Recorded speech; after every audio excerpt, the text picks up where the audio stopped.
for someone like me, I didn't have the experience behind me. To get in a car and be quicker than professionals straight away was a bit of a pinch myself moment, and it made me realize, like, whoa, I got to go full force into this. The New Zealand Tech Podcast, brought to you by Gorilla Technology, proactive and strategic IT. Greetings and welcome along to the New Zealand Tech Podcast. I'm your host, Paul Spain, and real privilege to have James Corban joining us on this episode. How are you, James? I'm doing great, thank you. Thank you for having me on. Yeah, look, it's a real privilege to have you joining the podcast today. And of course, a big thank you to our show partners, to 1NZ, 2 Degrees Spark, Workday, and Gorilla Technology for supporting the New Zealand Tech Podcast and keeping us broadcasting. Now, you've got a little bit of a different role as far as tech's concerned to most. So, tell us where you cross into the world of tech. Yeah, so I'm an up-and-coming professional racing car driver, and within tech, I do a lot of work on the simulator, and you have to dial that in. And also with cars, you're constantly going over the data of your driving and how you're braking and how you're turning and how to improve the car, and that's all involved with tech and data and software. And yeah, be very data driven, right? Yes. Yeah. So today I want to sort of delve into, part of the reason I got you on is this time of year, people are kind of often sort of thinking about gifts and investments and things like that when it comes to Christmas. And one of the gadgets that we got our hands on was Logitech's TrueForce RS50 system, which is their racing wheel and pedals and so on, which is quite a step up from some of their other gear, which is fun too. But I thought, this is getting a bit more into the professional realm. So keen to get someone who understands this stuff a little bit more. So maybe later you can tell us a little bit about the sort of sim racing kit and so on that you use. But yeah, just be interesting to hear about how you landed into this world of racing. Professional motorsport, yeah. So I grew up with the dream of wanting to be a professional race car driver, and I finished school, didn't grow up in karting, and finished school, studied 2 years at a Bible college, leadership college, and then at the end of that, I was like, okay, I'm going to go full force into racing. And in March of 2023, just 2.5 years ago, I did the New Zealand Racing Academy just down at Hampton Downs, and it was my first official test day in a car. And within 3 sessions, I was significantly faster than the professional drivers there. Wow. And yeah. And what? So is that something that happens very often, or? No, I've never really. You hear of a lot of cool stories that happen where people get into cars in the past, but for someone like me, I didn't have the experience behind me or the family that was interested in motorsport. They do support my journey a lot, but also to get in a car and be quicker than professionals straight away was a bit of a pinch myself moment, and it made me realize, like, whoa, this is possible, and I got to go full force into this. But yeah, so it was very humbling and exciting. Yeah. Wow. And so, what have you been able to do sort of from there so far? Yeah, for sure. From that test day, I got onto a race team, and then I met some other guys and started racing with them and got a bit of practice in real cars, which I hadn't had. And then we won an endurance championship together in a BMW my rookie season, which was amazing. And I love the endurance side of it. And then from there, during my first season, I had an opportunity to go to the US and test with the top US Formula 4 team. And it was quite funny, actually. I went over there, in my mind, I was like, I want to go break the lap record. And I came in as this bold younger guy, and they were telling me, hey, mate, before you even consider one of our championships over here, you should go and drive the really slow Formula cars and get some wheel-to-wheel experience. Yeah. But then after 2 test days, they didn't offer me a seat in their 2 club-level Formula 4 championship. They offered me a seat in the top professional FIA F4 series, and that was hugely humbling as well. And from there, I networked and tried to find the backing to get there, because it costs a lot of money to how expensive is this stuff if you want to do, say, Formula 4? F4, yeah. So that series, US F4, I was needing about 85K a weekend just to race. And then on top of that, you have a bit of insurance and travel. So to do the full 5-round series, I was looking at $500,000 to race. Yeah. So it's a bit of coin. Yeah, that's pretty challenging. And so what did that journey sort of look like in terms of trying to raise some funds and so on? Yeah. At that point, I rang everyone I knew and tried to network with some of the highest people in New Zealand motorsport, the most experienced, and some of the wealthiest too. And I got quite a bit of feedback that I should try and buy what's called an FT40, which was an old generation Formula Regional, Formula 3 level car, that would be cheaper and you'd get a lot more experience in that. And it's actually a quicker car than the F4. So ended up making that choice. And for the price of maybe 1.5 rounds in the US, you could own a car and do a whole championship.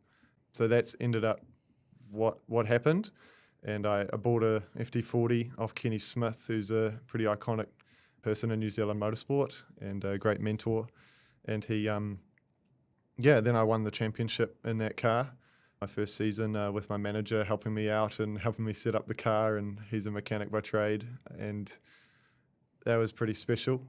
Brilliant. Yeah. So, and then at the same time, I met a guy called Gerald Trass. He used to own a Ferrari GT3 team, so Ferrari road cars converted into race cars. They raced around Bathurst, did the Bathurst 1000, and I met him at the track, at a track day. I'm a member there. And I drove one of his cars after getting to know him, and I was faster than him. And then I drove his Honda, which he had, and I was about 4 seconds quicker, and he wanted me to race for him. So I raced on short notice within 2 days. Like, I drove the car on a Thursday afternoon, and I raced on Saturday morning. Wow. And that was amazing. And then he built the car to almost championship winning car level. And then I did a round in that and won the round, which was very special. And some of the other guys had more upgrades to their car, and we didn't have that, but we still managed to beat them on points. And and that's kind of where I'm at now. I met another guy at the track called Robert Wang. He's an amazing guy, and I offered him some setup advice one day on his car, and which had just involved me driving it and feeling it and seeing where the pain points of the car was. And I got in, and within 3 laps, I was 2.5 seconds quicker than his best time, and he loved that. Some people wouldn't love that, they get beaten in their own car. But Robert's an amazing man, and he loved that, and I managed to give him some good feedback, and we've stayed in contact. I've driven his car a few times, and then he's just bought Production Race Series and is starting this corporation called Street to Track, which is designed to get street races off the streets and into a safer, more competitive, more fun environment like the racetrack. And so he's busy managing Production Race Series, which is one of the largest grids in the country with the most amount of cars. And he was like, James, I want you to race my car. And a bit like a same kind of deal that I had with Gerald, and super honoured to kind of be thrown in the deep end and do a good job and perform and keep his car clean. And it's a huge honour to be chosen to do that and given that opportunity. Yeah. Cool. Now, sim racing, I've been, I guess, curious around the way that more sports we're getting into. We've got sim golf, and I was talking at a golfing conference a little bit about that and the future of golf and that industry in the last few months. There's the sim racing side and so on. So we're seeing varying sports where there are simulated sort of digital, I don't know if you can say equivalents, but sim options. How close and how important do you think is the sort of sim side of racing these days? I do think it's very important. I personally spend quite a bit of time in my simulator and have spent quite a lot of time. And the biggest thing about it is you can train the same techniques, especially with braking and steering, that you would in the real car. Yeah. And it's a lot cheaper than real track time. So with the cost of a simulator, you just buy the software, and kind of more like a one-time investment with maybe a few extra little payments. But to get on the track, you're looking at spending a lot more per day to get the same amount of laps. And on the sim, obviously, you can reset and just do reps, really, laps and laps and laps. And it's very imperative. Yeah, I do find that it lacks a little bit of that real feel. Like I've found that, like getting into Gerald and Rob's car and other cars like the F4 car in the States, I have a bit of a natural talent, and I can just find the limit of a car and don't know how to explain it almost, but now I know how to articulate that. But then with the simulator, the only 2 points of kind of feedback you're getting is through your hands, through the wheel, which you get through your body and the G-force in a car, Right. and your eyes. And Yeah. But whereas in real life you're using all your senses. But also the simulator does just help you to train those fine muscle movements, especially with braking, that Yeah. is really crucial for real life. But F1 teams and things like that, they have simulators that are worth tens, if not hundreds of millions of dollars. And it's crazy what they do. I think before a race weekend, they will put through their software, I think Max Verstappen said like 100 billion different scenarios of like different weather, different tires, different strategy choices, so that they know what's set up to put in the car to make it quicker in the real life race weekend, and what strategy is going to be best, and running all the variables instead of just guessing on the day. So it's imperative for high level motorsport to get a good result nowadays. Yeah. Yeah. Now we're coming to the end of the F1 season. We've just been playing the F1 game or simulation on the Xbox with the Logitech RS50 system. But looking at the actual F1, this coming weekend is it the final for the year? Yes. Yeah. So who's your pick? Because it's kind of neck and neck in there in terms of you've got three races that are pretty close. You mentioned Verstappen. Do you think he's going to manage to sort of pop to the top, or It would be pretty incredible. if Oscar he could. Piastri? How do Yeah. you think that's going to land, or is it going to stay with Lando Norris, who's at sort of top of the table? I'm not sure. There's so many variables that happen with racing. There could be a turn one incident or a tire blows, so you never know. But all three drivers are incredible. Yeah, I've heard it'd probably be nice for Norris to take a win. Like Oscar is an animal. He's amazing. He's so focused and great at driving, and he's more new to it than Lando. Yeah. But Max is just, people call him a freak of nature. He gets in anything, and he's super fast. A bit like Shane van Gisbergen from New Zealand. And I mean, Max, he had a bit of a rough start to the season, so it'd be pretty incredible if he brought it back and got another world title. Yeah, but hats off to all of them. It'll keep us all on the edge of our seats. Yeah. I guess it's interesting to see that change where, for quite a number of years it was, Mercedes, dominating, and then Red Bull, and then, certainly for a pretty good chunk of the season, McLaren's been in an impressive position in terms of their performance, right? Which is cool, I think, for a Kiwi with that, that Kiwi connection, and back to Bruce McLaren. It's always nice to sort of see those Kiwi connections, and of course we've had Liam Lawson racing this season as well. Hope it's looking like he'll be around for next year as well. Although you have to kind of stay tuned to all the online gossip to if you were placing bets on that. But what I saw this morning, it was looking like he's around for at least another year, so hopefully. Yeah, we're all rooting for him. Yeah. And on that note around McLaren, Logitech also sent over some of their new gaming and racing headset, their A50. This is the McLaren Racing Edition, so it's in the McLaren colours, and is a very, very nice headset. We've got a McLaren fan in our office here, and he was pretty impressed. Looks like their retail prices in that sort of $700 to $800 range. So not a low cost investment, but yeah, be quite nice to wear with the racing. I'm picking based on your comments before we jumped into recording.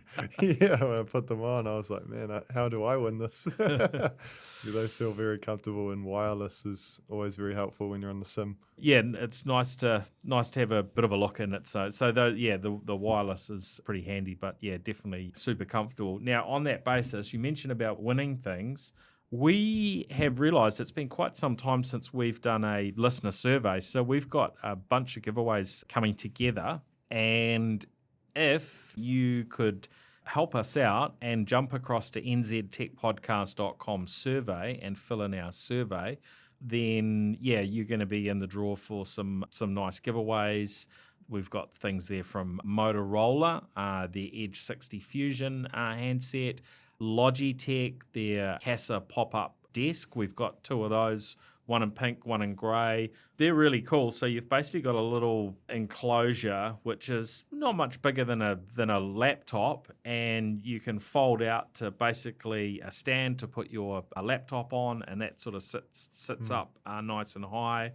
Because it's tilting up your keyboard, then you've got a separate Bluetooth wireless keyboard and mouse that you can use on the sort of flat of your table. So yeah, certainly something quite handy if you like to work in different places, or if you're going to need to do a work on the go over summer. You can just basically throw that in with your laptop, and that will have you able to work away or game or whatever else you want to do. But it's got the keyboard and the wireless keyboard and wireless trackpad to go with it, which is quite nice. And then also the Logitech keys to go too, which is a little portable keyboard that you can link up to Android or iPhone and get productive just on your phone without even having to carry a laptop. So a few giveaways there. So yeah, it'd be great if you could help us out. As I say, we haven't done one of these for a while, but it really helps us as we're planning New Zealand Tech Podcast for 2026, and we get a little bit more of an understanding on our listener base, which is helpful for our show partners as well, so that they understand who is listening in, but gives you a chance to really feedback any suggestions, ideas or comments that you have from the show, what you like, what you don't like, and so on. So if you could do that while we're chatting away on the podcast, that would be great. Or afterwards, we'll give you a reminder as well. So that's how you get in and win stuff. Amazing. I don't think we've got the McLaren headset in there at this point. Okay. We'll watch this space, but yes. So I really want to know what your pick is, James. For if you had to choose, if you were put on the spot, which is right now, and you had to pick someone, who would be your pick? Are you more meaning who I'd like to win, or who I think Well, will win? maybe you can give us both. So yeah, who would be your preference? As I said, it'd be nice to see Lando win. Yeah, because he's a few more years into McLaren. He's been very loyal when they weren't at the front, and then now he's got an opportunity to win. So it'd be nice to see him win, because obviously it's every driver's dream to win a world championship. Yeah. So Max has won. Oscar's got a few more years. He's obviously performing super well, and I think he's in his third season. So, yeah, it'd be nice to see Lando win, because he's been in it a little bit longer. Yeah, they're all very talented. It just depends on who's got the right mindset on the day and what happens with the other drivers. But I know Max is very, very good. Yeah. Max and Oscar especially, I don't know how much they're willing to risk, because they can shove each other off the track, which then can in their races in itself. So true. Or a teammate can do something, but presuming there's no dirty tricks or anything, which we don't sort of expect at that level, but you never quite know what people are pretty pushy to get the best results. Yeah. I don't know who I'm rooting for. I'm obviously rooting for Lando, but yeah. Well, he's at the top of the table, so the chances are reasonably strong for him. But I guess we will see. Yeah, just got to keep the pressure and emotions under check on the day and just execute. And how much is mindset in sport for you? Yeah, it's pretty high. A lot of people say that if you turn up on the day and you don't believe you're the best, you don't believe you're the fastest on track, you're going to be nowhere. I'm a little bit more calm than that personally. I have a faith in God, and I do a lot of prayer and just trust that His will be done. But I make sure I'm prepped the best I can through visualizing. And every time I get in the car early, make sure I'm all comfortable and all strapped in, and then just trying to visualize what I'm going to do and calm myself, because your heart rate gets pretty high and it can be very easy to get a bit tense, which is actually the worst thing for driving. You want to be super relaxed and super comfortable, which is quite hard when you're getting thrown around at a couple G's and it gets up to 50 degrees in the cabin of the car and you're wearing multiple layers of clothing. So yeah, but it's very important. Like, you look at Formula One, I remember, I think it was China earlier this year, and I think Liam Lawson got knocked out, but all 20 cars in qualifying in Q1 were within a second. So, that's fractions, right? That's less than half a tenth per corner, even way less than that. It's nothing. So it's very important that you just be so dialed in, try not to listen to the noise. And it's very easy, I think, at the top you've got so much noise around you, so much news, so many people hating on you or loving on you. And I hear that most F1 drivers try not even look at the media. And then for me as well, you try not look at other drivers and where they are. You just try focus on the job you got to do. Like, especially when I'm driving Robert's car, it's like, hey, I'm here to perform. I'm an athlete. I just need to do the best job by my coach or the guy who's employed me, if you will, to drive his car. So rather than looking at the noise and looking where everyone else is or how much money did that take, or that's a lot of stuff I've had to work on and dial in and just focus on what you're doing, because your story and your situation is different from everyone else's. Things like your general fitness and sleep, all of those things play into it, right? Big time. And so for you, do you use any tech or gadgets to help you sort of sleep track or, help you on a fitness front? Yeah, definitely. I have a Garmin watch. Yeah. And I love data and I love improvement. So I'm always looking at like my resting heart rate overnight. Like, first thing I do in the morning, I'll check what my heart rate's like. Like, I did a hard workout a couple of days ago, so my heart rate's been higher. It's like just really interesting, that kind of data. And then also you check your sleep on the Garmin app. And for me, I love seeing improvement in the gym and in my running and in rowing and cycling. Yeah, because I was training earlier in the year between 6 and 8 times a week, just to stay fit and strong and ready, make sure my neck's up to standard as well, because that's pretty important. And yeah, I've had to track calories and track what I'm eating. I had a nutritionist, especially when I was racing my Formula car, because I was versing a couple guys who weighed 20 kilos less than me. And I'm just a bit taller, a bit older, and 20 kilos, we don't know for sure, but it could be worth up to a second a lap. Wow. Which is ridiculous.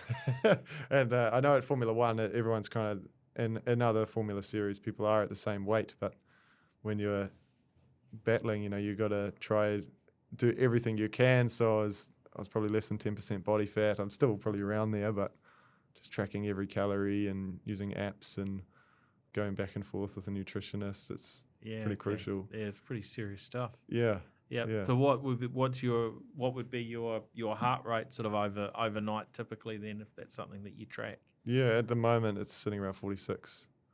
46 is my resting. Yeah. Yeah, not as low as I want to get to. Wow. I mean, I want to continue going in endurance sports. I really enjoy it. Yeah. And something I want to do is high rocks, which is kind of like a CrossFit. You run 8 kilometers, but in between each K, there's like a CrossFit workstation. So like rowing, ski erg, lunges, weighted lunges, farmer's carries, all these things. And it's pretty full on. But you just got to track everything you're doing and make sure not to blow out. But yeah, I know I've got a way to go if I want to achieve the goals I want to achieve in the future. Yeah. Oh, good stuff. But the Garmin, that's obviously, kit you've been pretty happy with. Yes. Yeah. It's really good. It tracks my heart rate really well, which is helpful. You want to do a lot of zone 2 training, which is where your heart rate's in. You can kind of comfortably talk and have a conversation. It can be quite hard to hold that.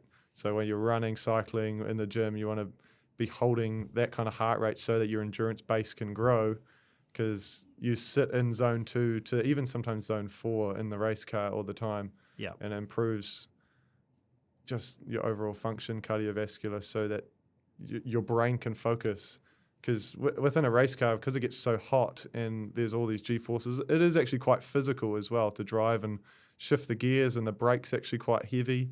Most people aren't aware of that. Like in my Formula car, for example, I think I was pushing 80, 90 kilos of force just like every time you hit the brakes, and you have to kick it on really. You push it on really fast, then you bleed off and you have to have a lot of control.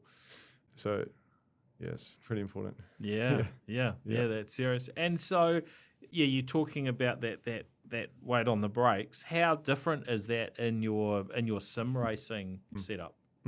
Yeah, so I bought these SimTrick pedals off MRP Sim Racing, and they're regarded as really high level. There's this guy called the Sim Racing Garage on YouTube, and he gets sent everything simulator to try and to review. And he was using them 2 years after on his own personal simulator rig, or his configuration, which is all the aluminium chassis that you have, because you want everything to be stiff. When you're pushing so much weight into the brake and the steering wheel is giving you a lot of feedback, you don't want flex in that. You want every input to be from you to the simulator. Yeah. But yeah, I bought those pedals and I had them cranked up really high, and you just change the load cell elastomers is what they're called. And I was probably pushing 120 kilos on the sim, which is quite heavy, or even maybe higher. It's really heavy because when you're in a race car, you got the G-force pushing you forward when you brake. Yeah. In the simulator, you don't. Right. But then I've come out of my FT40 Formula 3 car, and you come back to the simulator, and you're like, oh, the brake's a bit heavy, and I've actually lightened it. Now it's probably around that 75 to 90 kilo mark, and it feels pretty much identical to how I sit in the car. I've got a Formula seat. My feet are elevated like they are in a Formula car. Not so much in this Honda I'm racing, but my simulator feels basically like I'm getting in my old car. Wow. Which is, it's quite helpful. Yeah. Yeah, helpful for your brain as well when then you get back in the real car.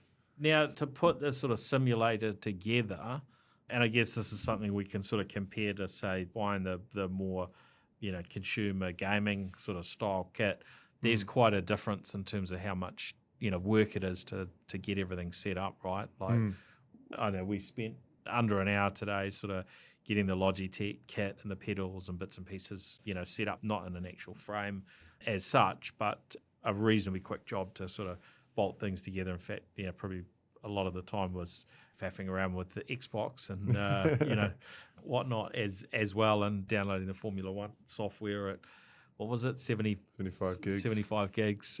So, good fibre connection helps with that. But tell us, how much work and effort was it to kind of get your sim racing kit all together and operational? Yeah, for sure. I started with something less than this Logitech. Like, I got a Thrustmaster, which was just I attached it to my desk and pedals on the ground. Yep. Dining room table chair, and that's like just kind of plug and play almost. Yep.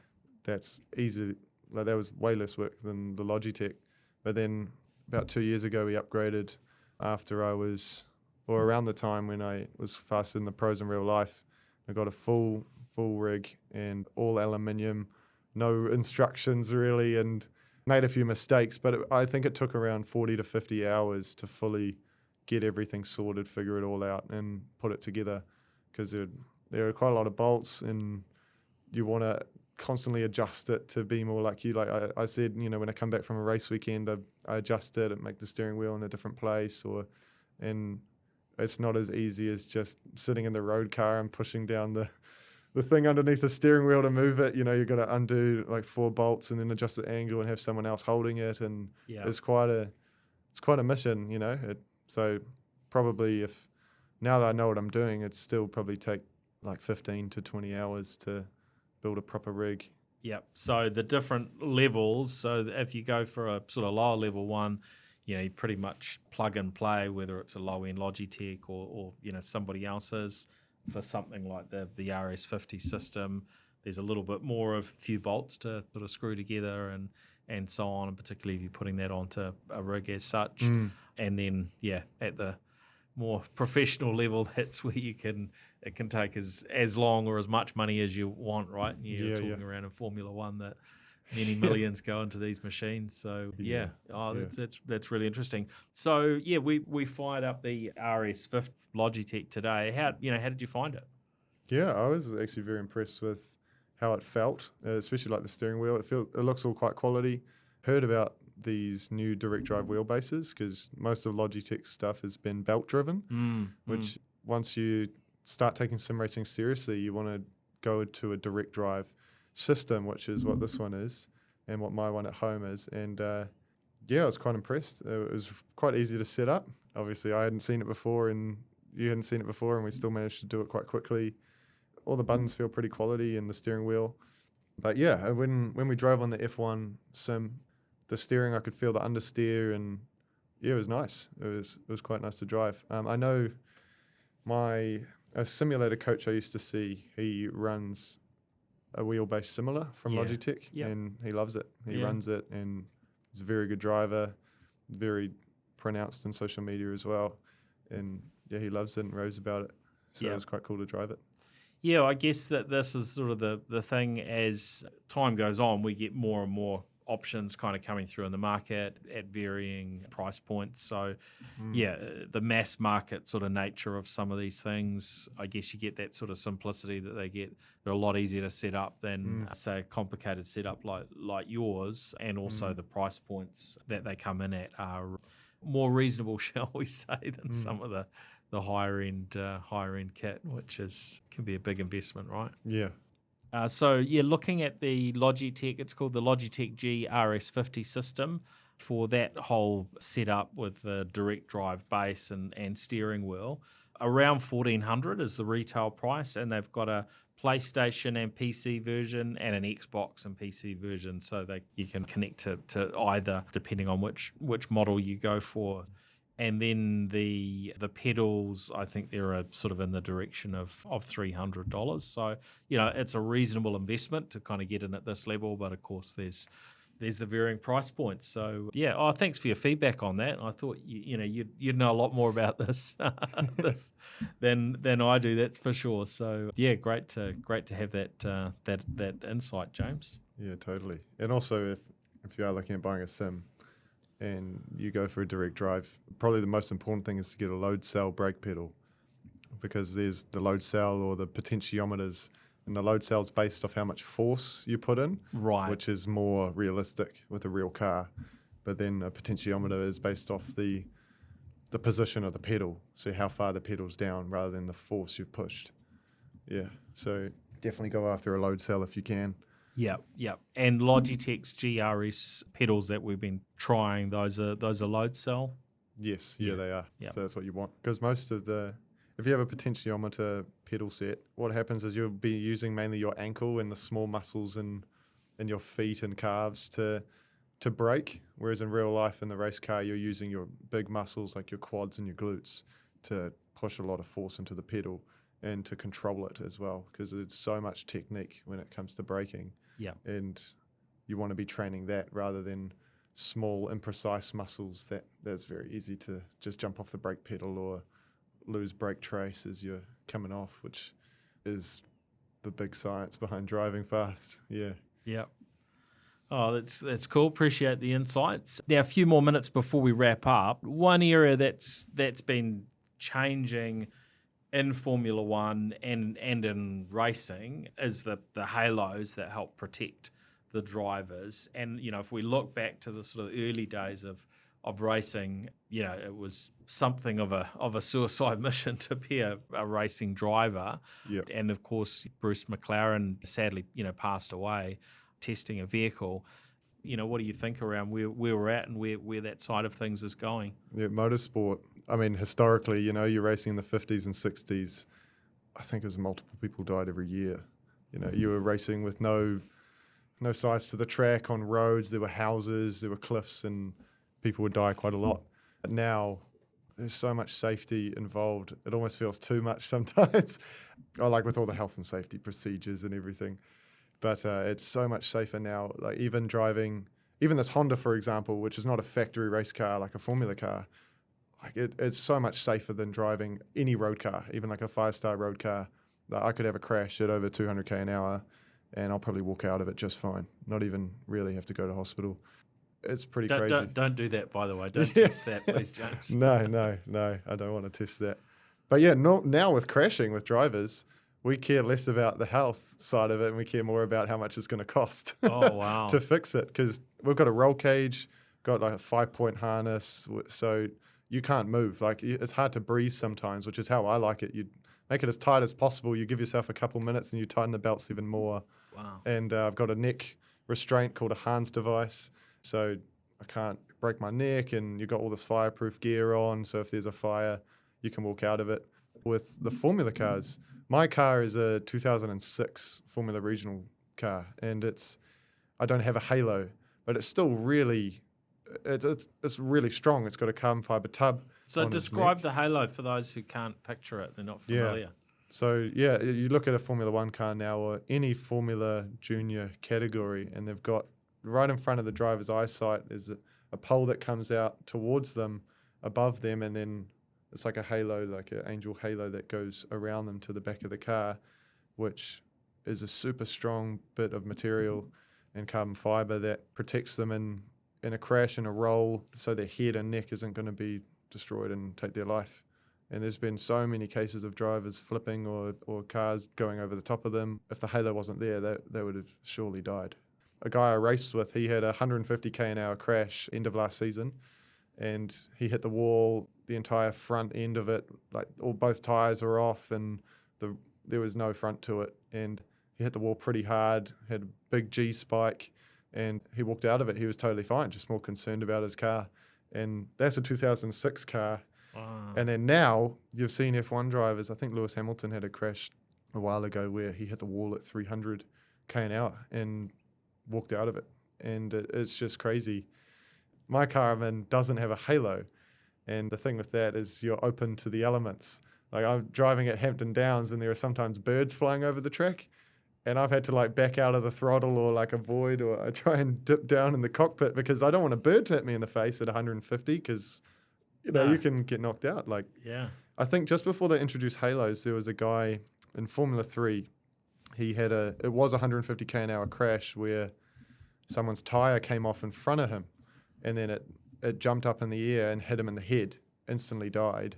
And nowadays we've got halos that they can hold like multiple bus weights on them or something like that. So now if something comes in like a tire, or if another car, like you've seen those crashes remember at Monza in Italy where Verstappen got on top of Lewis Hamilton and the tire was legit on top of Lewis Hamilton's head, but the halo was stopping it.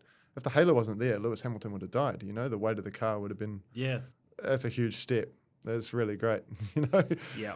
Yeah, because you are doing ridiculous speeds and things happen so fast. Anything else that you wanted to add before we finish up? So yeah, I'm still looking for support and people to get around me.